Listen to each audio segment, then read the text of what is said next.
تو ہے جو خلقت کو پہلی دفعہ پیدا کرتا ہے پھر اسے دوبارہ پیدا کرے گا، اور یہ اس کو بہت آسان ہے۔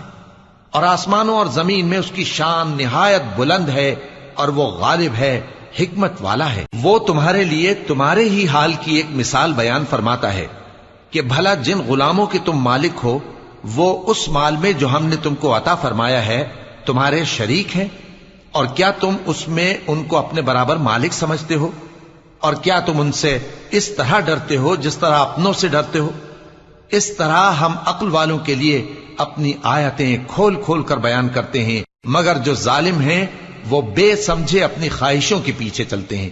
تو جس کو اللہ گمراہ رہنے دے اسے کون ہدایت دے سکتا ہے، اور ان کا کوئی مددگار نہیں۔